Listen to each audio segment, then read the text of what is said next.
when I proposed the idea to my management that we could create some kind of festival where we could sort of make a solid tour where we were jamming every night together, that, you know, it would be something that would be attractive to a lot of different guitar players from all over the musical spectrum. But in my heart, I knew Steve had to be there. And even though I didn't know Eric that well at the time, I just thought he was so incredible. And it was a great moment in both of their careers. And they really belonged to be like on that very first G3 tour. So thank God they said yes. Yeah. And a great thing happened for a lot of people, because the great music is memories. And at that point in time, forgive me if I'm wrong, but you and Steve were both living in Incline Village. You were locals. Yeah, we had sort of homes there.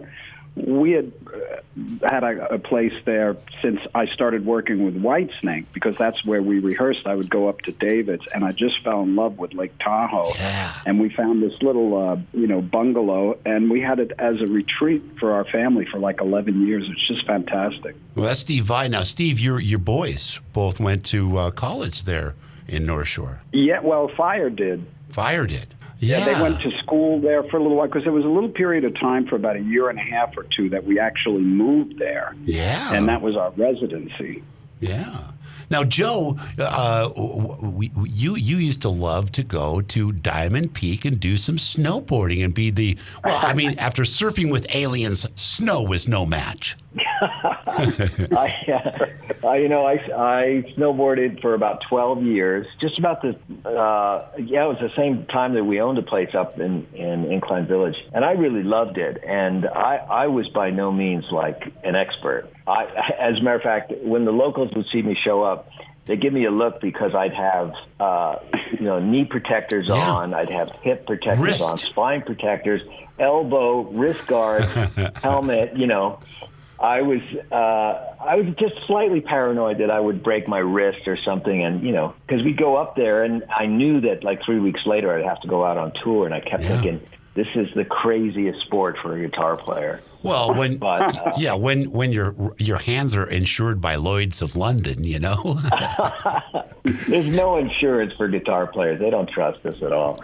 No, and it was so much fun. And both Steve and I had, young boys that we had to chase after. That's basically it. Yeah, and, it was after great. 12 years, Joe lived right up the street, basically.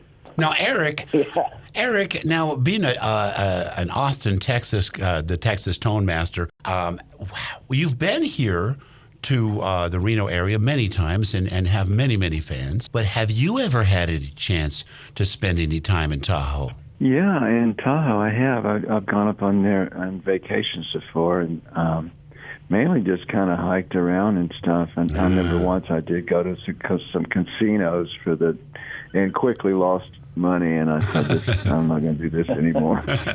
Actually, the first time I made money and went, oh, wow, this is great. And the next time you lose it all. So it's like, I don't want to do this. So but the landscape and the scenery is just so gorgeous there. It's just beautiful, wonderful part of the country.